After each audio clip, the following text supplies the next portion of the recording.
नमस्कार दोस्तों, आप सभी स्वस्थ होंगे ऐसी मैं आशा करता हूँ। डीके साइंस पॉइंट में आप सभी का स्वागत है। मैं डीके सर। दोस्तों, मुझे उम्मीद है कि आपकी पढ़ाई निरंतरता चल रही होगी और आप लगातार प्रयास कर रहे होंगे अपने गोल के प्रति, अपने उद्देश्य के प्रति। दोस्तों, आज मैं इसी आशा के साथ आज साइंस के अपने यहाँ पे बात करेंगे, जो अपने पटवार पुलिस रेट वगैरह एग्जामों में, प्रतियोगी परीक्षाओं में साइंस का जो सब्जेक्ट आता है। और मित्रों, जो साइंस है उसके अपने एक जीरो लेवल से बात करते हैं। और जो साइंस के तीनों पार्ट है, जिसमें अपने 3 भाग होते हैं, जैसे कि आप सभी को पता है, एक जीव विज्ञान होता है, एक भौतिक विज्ञान होता है और एक अपने रसायन विज्ञान होता है। ये 3 दोस्तों भाग होते हैं, जीव विज्ञान, भौतिक विज्ञान, रसायन विज्ञान। और मित्रों, एग्जाम के हिसाब से चाहे कोई सा भी आप एग्जाम देखो, अधिक से अधिक बार जीव विज्ञान के एग्जाम में क्वेश्चन पूछे जाते हैं। जीव विज्ञान के अधिक से अधिक बार क्वेश्चन पूछे जाते हैं। और जीव विज्ञान के अपन यहाँ पे आज साइंस के तीनों भागों में से, तीनों पार्टों में से अपन फर्स्ट स्टार्ट जीव विज्ञान की करेंगे, यानी बायोलॉजी की अपन बात करने वाले हैं। एग्जामों में तीनों ही पार्ट आते हैं, लेकिन ये कई दफे एग्जामों में देखा गया है कि अपने को जीव विज्ञान देखने को मिला है, जीव विज्ञान के क्वेश्चन मिले हैं एग्जाम में। और यूं कह दो कि सिलेबस के हिसाब से जीव विज्ञान सबसे बड़ा पार्ट भी है। तो दोस्तों, आज अपन यहाँ पे जीव विज्ञान की बात करने वाले हैं। जीव विज्ञान में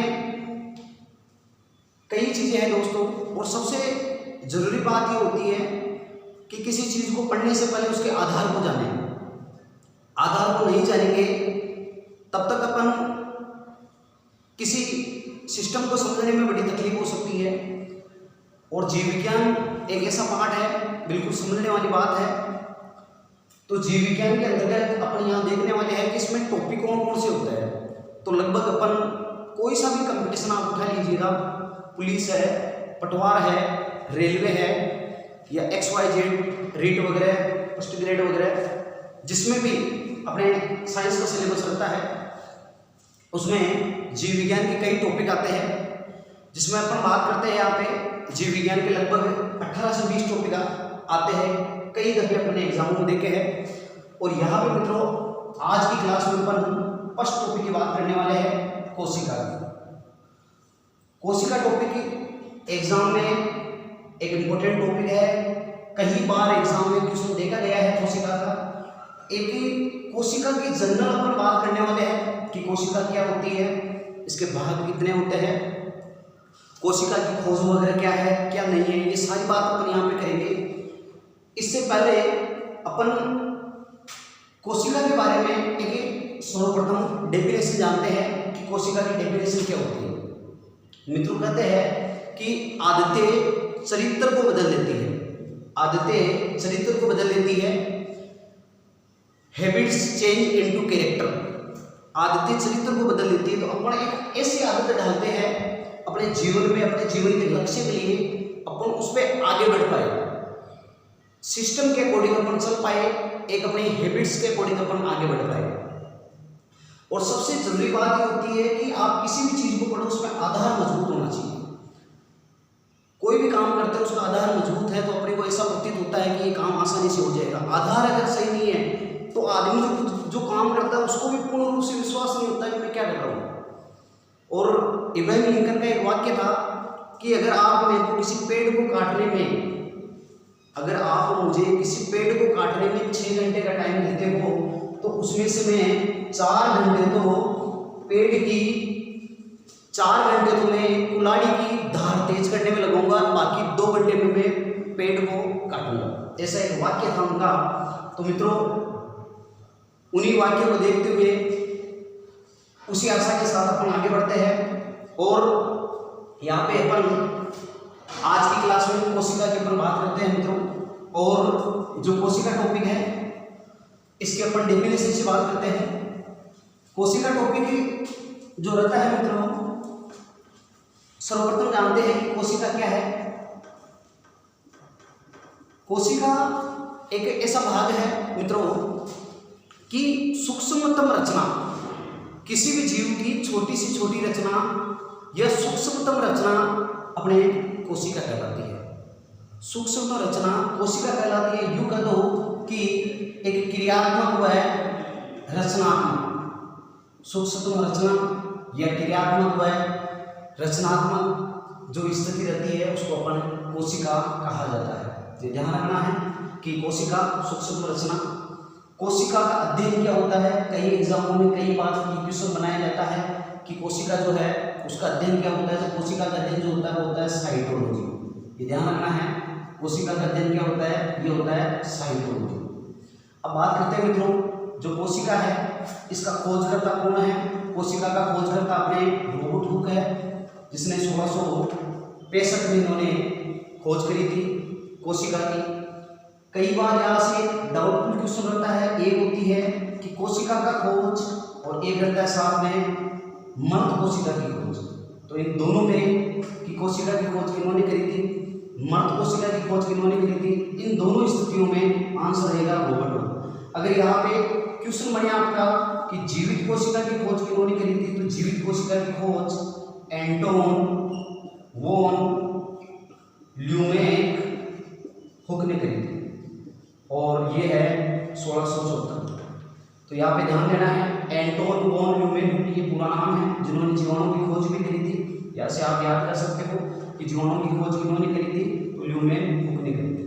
तो यार मित्रों कोशिका, मर्द कोशिका, जीवित कोशिका की खोज जो है तो मर्द कोशिका में रॉबर्ट हुक और जीवित कोशिका की एंटोन वॉन ल्यूमेक हुक ने खोज करी थी।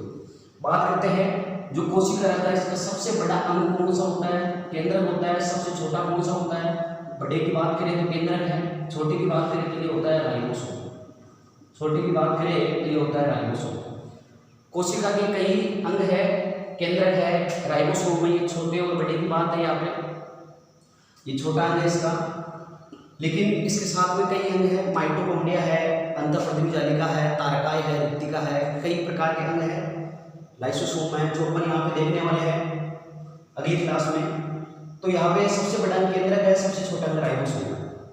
अब बात करते हैं मित्रों आगे कि जो कोशिका होता है इसमें सबसे बड़ी कोशिका किसकी होती है। अगर देखें सजीव जगत के हिसाब से, सजीव जगत के हिसाब से सबसे बड़ी कोशिका, तो सबसे बड़ी जो कोशिका रहती है वो होती है शुतुरमुर्ग कांडा। शुतुरमुर्ग कांडा, ये शुतुरमुर्ग कांडा इसका अगर आकार साइज की बात करें तो 170 mm, 130 mm। ये ध्यान देना है, 170 mm गुना 130 mm। सबसे छोटी की बात कर लेते हैं यहाँ पे सजीव जगत के लिए होती है अपने माइकोप्लाज्मा। माइकोप्लाज्मा जो रहती है 0.1 माइक्रोन की, 0.1 माइक्रोन, ये ध्यान देना है। इसके बाद बात करें अपने मनुष्य में, तो मनुष्य में सबसे बड़ी की बात कर लेते हैं। अगर मनुष्य की बात आई तो सबसे बड़ी का नाम होता है मित्रों अंडाणु। सबसे छोटी की बात कर लेते हैं मित्रों तो ये होती है शुक्राणु। और सबसे लंबी की बात करते हैं तो ये होती है तंत्रिका तंत्र। तंत्रिका तंत्र सबसे बड़ी अंडाणु, सबसे छोटी शुक्राणु, सबसे लंबी तंत्रिका तंत्र। तो स्थिति अपने को ध्यान रखनी है मित्रों। यहाँ तक अपन ने बात कर ली है कि खोज कौन किसने करी थी, कौन क्या है क्या नहीं है, अध्ययन क्या होता है, ये सारी चर्चा अपन यहाँ पे करी है। एक बात करते हैं कि आधुनिक कोशिका का खोजकर्ता कौन है। आधुनिक कोशिका का खोजकर्ता का पूछा जाए तो ये है अपने A.K. शर्मा। A.K. शर्मा जिसका पूरा नाम होता है अरुण कुमार शर्मा। A.K. शर्मा जिनका पूरा नाम है अरुण कुमार शर्मा। अब बात करते हैं मित्रों अपने यहाँ पे आगे की ओर, तो कि जो अपने कोशिका रहता है, ये कोशिका के जो प्रकार होते हैं, दो प्रकार होता है कोशिका के। एक का नाम होता है एक कोशिकीय और एक होता है बहुकोशिकीय। टाइप्स ऑफ सेल, कोशिका को इंग्लिश में सेल कहा जाता है। तो यहाँ पे बात करेंगे अपन टाइप्स ऑफ सेल, कोशिका के प्रकार। और प्रकार मतलब दो प्रकार के रहते हैं, जिसमें एक होता है एकोशिकीय प्रकार और एक होता है अपने बहुकोशिकीय प्रकार। बहुकोशिकीय प्रकार, एकोशिकीय और बहुकोशिकीय, इन दोनों में डिफरेंस क्या है? सबसे बड़ी बात है कि दोनों में डिफरेंस क्या है। एकोशिकीय नाम से स्पष्ट है, ऐसा जीव का शरीर या रचना। कोशिका की डेफिनेशन के लिए देखी थी कि रचना, सूक्ष्म रचना, छोटी से छोटी रचना। तो जिसकी रचना एक कोशिका से होती है उन्हें एकोशिकीय कहते हैं, जिनकी रचना एक से अधिक कोशिकाओं से होती है उन्हें बहुकोशिकीय कहते हैं। अब सबसे बड़ी बात है कि एकोशिकीय कौन कौन से आते हैं, जैसे कि आपका है अम्बीबा एग्जाम्पल के तौर पे, एक है यूग्लिना, एक अपना पैरामीशियम, एक है अपना जैसे कि जीवाणु। ये आदि जो जीव रहते हैं ये अपने एकोशिकीय जीव है। बहुकोशिकीय जीव के एग्जाम्पल की बात कर लेते हैं तो ये होता है मतलब अपने जैसे कि अपन किसमें आते हैं कि मनुष्य रहता है या उच्च वर्ग के जीव जंतु, उच्च वर्ग जीव जंतु। तो यहाँ पे बहुकोशिकीय और एकोशिकीय की अपन ने यहाँ पे बात करी है। इसके बाद बात करते हैं मित्रों, एक छोटी सी स्थिति और आती है जिसको कहते हैं प्रोकैरियोटिक और यूकैरियोटिक। एक होता है प्रोकैरियोटिक, एक होता है यूकैरियोटिक। यहाँ पे प्रोकैरियोटिक और यूकैरियोटिक की अपन बात करते हैं मित्रों। प्रोकैरियोटिक यूकैरियोटिक में कि कौन सा किसमें आता है? प्रोकैरियोटिक यानी इसमें कैसे जीव पाए जाते हैं? एकोशिकीय जो प्राणी होते हैं वो किसमें आते हैं?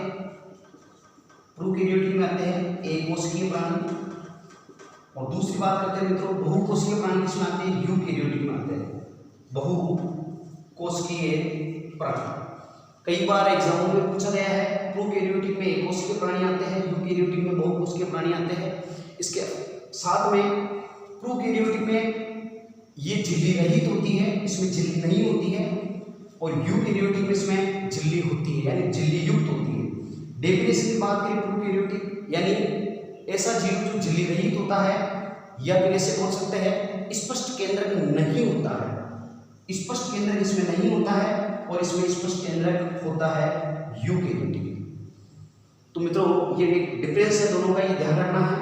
और एक छोटी सी बात और अपन आज की क्लास में यहाँ पे कर लेते हैं, जो अपने मनुष्य के शरीर का निर्माण होता है, ये इसकी एक ट्रिक है। तो यहाँ पे मैंने लिखा है मनुष्य शरीर निर्माण,